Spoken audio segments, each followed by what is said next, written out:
तो आज हम पढ़ेंगे 16th सेंचुरी यानी कि इंग्लिश रेनाइसा के बारे में, जो कि स्टार्ट हुआ था 1458 से लेके 1603 तक। फ्रेंच जो है एक रेनाइसा जो है एक फ्रेंच वर्ड है, इसका मतलब होता है रीबर्थ, जो कि स्टार्ट हुआ था किंग हेनरी 7 इन 1985 में। ठीक है, और उसको क्या क्या कहा जाता है, ट्यूडर डायनेस्टी। ठीक है, और ये क्या हुआ था लाइक इसमें बहुत अच्छे अच्छे राइटर्स थे, जैसे Shakespeare, Marlowe. I mean translation जो है बाइबल की वो भी इसी पीरियड में हुई थी।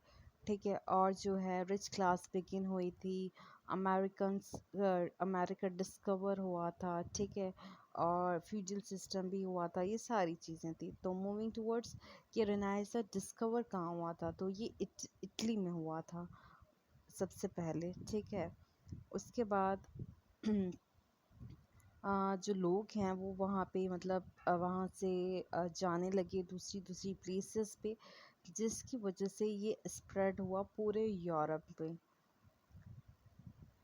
और जो रेनेसां का ह्यूमनिज़्म है वो भी बहुत ही फेमस है। लाइक इस पे ज़्यादा वैल्यू जो है वो इंसानों को दी गई है, ना कि मतलब बाकी चीज़ों को, जैसे स्पिरिचुअल चीज़ों को ऐसे नहीं। ठीक है, और जो वॉर ऑफ रोजेस है वो भी इसी में हुई थी। ठीक है, जिसकी जंग थी रॉयल हाउस ऑफ यॉर्क।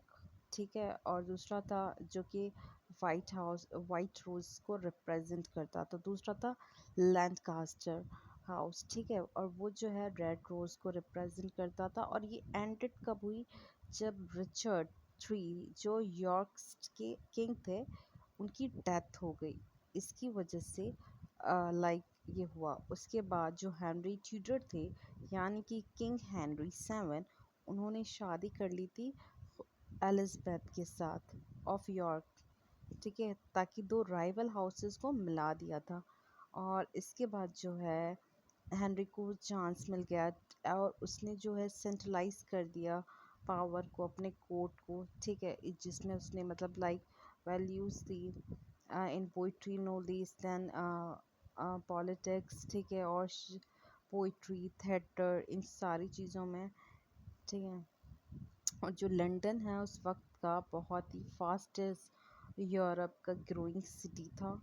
ठीक है, उसमें बहुत सारी चीज़ें आई, मैन्युस्क्रिप्ट प्रिंट हुई, और भी बहुत सारी मतलब टेक्स्ट हुए, इंक्रीज्ड हुआ। ठीक है,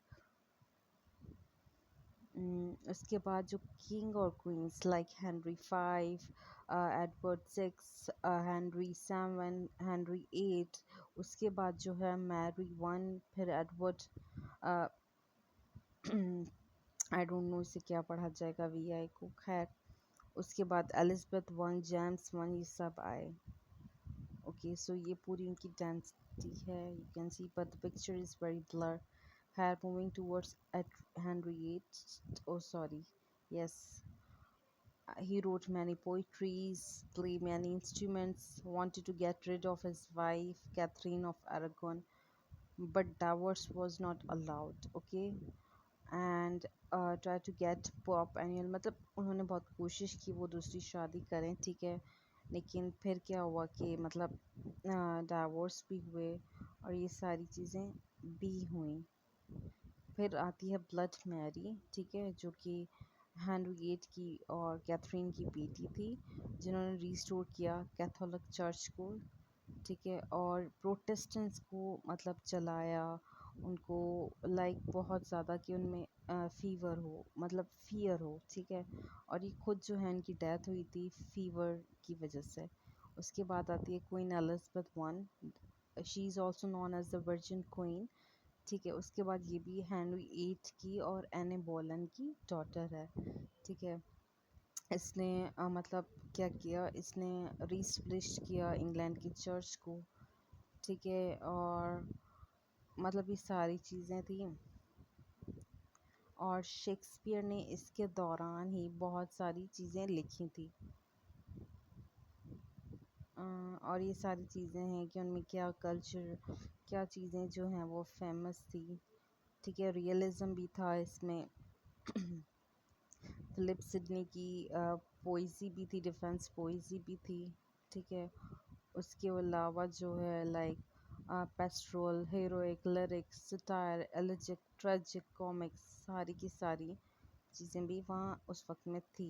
ठीक है, पोइट्री भी कंटिन्यूड रही और कोई कॉपीराइट वाला ये चीज़ नहीं थी। ठीक है, और उसके अलावा जो है प्रिंटिंग प्रेस भी आई 1455 में। जॉन्स गटनबर्ग ने प्रिंट किया जिसमें लैटिन बाइबल मैं मतलब वो भी जो है कि प्रिंट की गई। ठीक है, इसी और एलिज़ाबेथ थ्रेटर थ्रेटर भी आया लाइक। ठीक है, उसके अलावा जो है अम,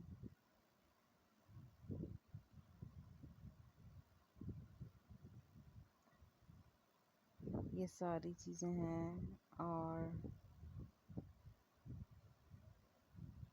ये सारी जो उनकी पेंटिंग्स हैं जिनमें वो दिखा रहे हैं कि what they are showing. Okay, so these were all the things. Okay. mm, so this was all about English Renaissance. Hopefully you liked the video. If I missed anything, like I cannot summarize everything in the one video, so please subscribe, like and share, and also comment what topic I should make videos.